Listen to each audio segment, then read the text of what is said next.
Hello BookTube. Today I am going to just check in. I'm going to review 2 books and I'm going to do a book haul. Probably will review 3 books, so let's try to make this last. If you haven't already, please subscribe. The analytics suggested that a very large percentage of people that watch my videos have not subscribed. So please click the button and don't hold my Freudian slip against me. Alright, Hivemind. It's by a Dr. Sarah Rose Cavanagh. She's a doctor. It's the new science of tribalism in our divided world. I love this book. I gave it 5 stars on Goodreads. The information on it really made you stop and rethink. It's kind of a sociology book, popular science kind of thing. It talks about cults, large movements, anything you could possibly think about tribalism, it's in this book. It really is interesting. My favorite quote from the book is she quoted another doctor, and it was, humans are 90% chimpanzee, 10% bees. And I agreed with her on that. It's kind of heavy, so it's taken me like 3 days so far, but definitely worth checking this out if you can get a copy of it. Hivemind, that's what the copy looks like, with the bees, combs with a head in it. So definitely check it out. Hivemind by Sarah Rose Cavanagh. It kind of explains some different political movements, religious experiences, that kind of stuff. It also talks about, to an extent, what social media, YouTube videos are doing to our brains, which is one of the books I got. It was something that Barack Obama said that was one of his books of the year. It was The Shallows. So I am definitely looking forward to reading that.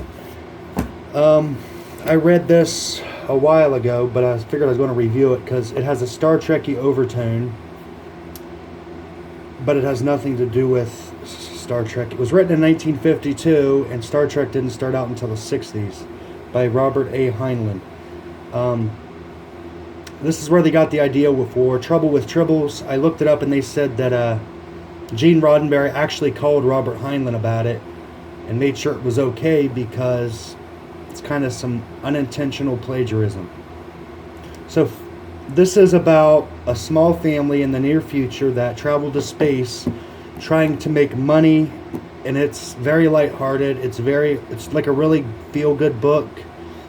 It's kind of silly. I loved it. The Stone twins were in the interplanetary bicycle business, wheeling and dealing their way into the most amazing adventure imaginable. Like I said, 1952. There's the cover. It's a little paperback. The print's pretty bold. The blurb on the back, this is what it says. Here's what it looks like right back there. I think I actually got this for 50 cents at the time I went to the library here, and they had a book sale, and I ended up getting like 8 or 9 Robert Heinlein books. So it was definitely worth the price just for this one book. When the Stone twins made up their minds to leave Lunar City in a second-hand spaceship, they hadn't planned on their whole family accompanying them, but the Stones were not your ordinary lunar family. No way. And their voyage through the solar system sure proved it. What began as a simple business expedition to Mars soon mushroomed into a dangerous situation when Grandma Stone, who happens to be my favorite character in this book, was lost in space. Then just when everything seemed to be getting better, a Martian flat cat came aboard and fouled up the works. Remember, flat cats are like tribbles. Well, tribbles are flat cats. So. But the real trouble didn't get underway until the Stones headed for the asteroid belt to take up a mining proposition they, somehow, couldn't refuse. And it says it's a super science fiction adventure. I was going to check and see what edition it couldn't be too old. It was published by Del Rey. This was a 1977 edition, but it was originally published in 1952. So keep an eye out for this as well. Robert A. Heinlein's The Rolling Stones. I don't know if that's where the group got their name, but it's probably likely.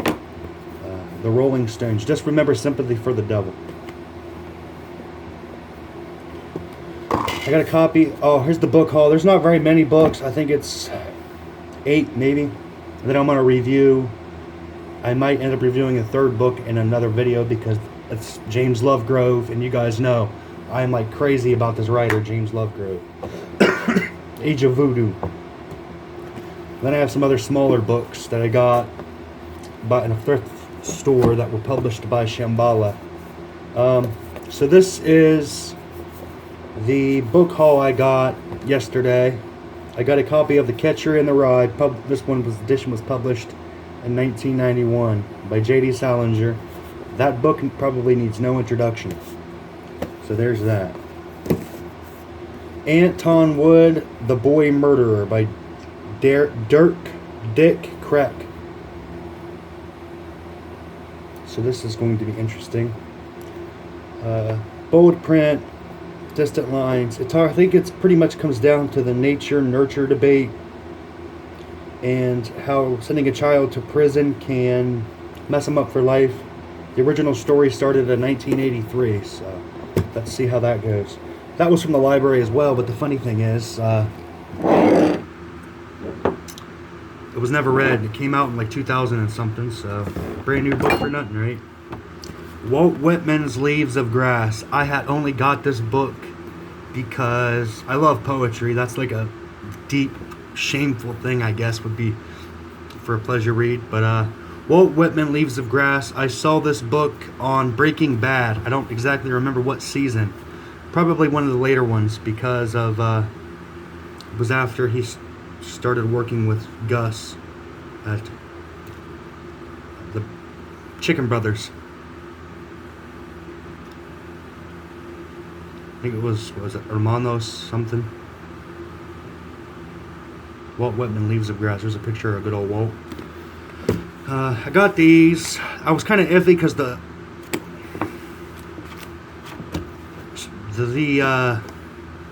font and the print is like really super small, but I was thinking maybe it'd be worth slogging through them just because of the topics, and I have never seen these books before, and they looked pretty good, especially considering they were published in, I believe, the 1960s. 1965. Well, that explains why the print's so small. This one was published originally in 1965. This is an 83 edition. Japan's Longest Day, Pacific War Research Society, The Last Days of World War II from the Japanese side. So it's along the tradition of letters from Iwo Jima, although it was written way before. That was pretty good. The Nazi Horror Camps and How They Worked, The Theory and Practice of Hell by Eugen Kogon. I think that's pretty self-explanatory, but let's read the blurb just to see. The blurb. The Theory and Practice of Hell. This extraordinary book, used as a basis for the Nuremberg investigations, is not for the faint-hearted. It is a true and detailed account of what life in the Nazi concentration camps was really like. It tells of the singing horses, the medical experiments, the children stacked in the snow. It describes the sadistic cruelty of Hitler's dreaded SS, the day-to-day torments they administered, and the special horrors they devised. It names names. It gives a picture vivid, pitiless, and complete of the systematic torture and murder of 6 million human beings. Eugen Kogon, a prisoner at Buchenwald, was medical assistant to the Nazi doctor who conducted the infamous human medical experiments. So he was a prisoner. So he must be referring to Dr. Josef Mengele. And that was published in, let's see, probably the 60s, because the other book was from the 60s. Was translated by Heinz Norden from the German Der SS Staat. Oh, the state police. Originally published in 1950, so that's pretty first-hand account stuff. So, 5 years after World War II ended. This was also among the books. I couldn't turn it down. One of the things I like to learn a lot about is the Civil War, but the American Civil War. I know a lot of Americans have a tendency to forget that every country just about has had a civil war at one point or another. So let's say the American Civil War, and it was a book about the life of Abraham Lincoln. And it's got a lot of pictures in it. I mean, they're old black and white photos, but see what the U.S. presidency does to people? Yeah, yep. Wow, that guy aged badly. He has more crow's feet than a cornfield in November. C.S. Lewis, Mere Christianity. I don't think that really needs an introduction. Most people have heard of it. I also got Peter Kreeft, Christianity for Modern Pagans. Pascal's Lensées, edited, outlined, and explained by Ignatius Publishing. This is, I believe, a college textbook kind of thing, so that might be something. And then, like I said, I love poetry. A Poem a Day, edited by Karen McCosker and the Nicholas Albery. So that's 365 poems. And I'm looking forward to starting that soon. Alright, BookTube, my dear, dear friends, it has been an honor uploading this video, and I look forward to reading your comments. Please subscribe, and I hope you guys have a wonderful Hallows Eve, which happens to be tomorrow here, so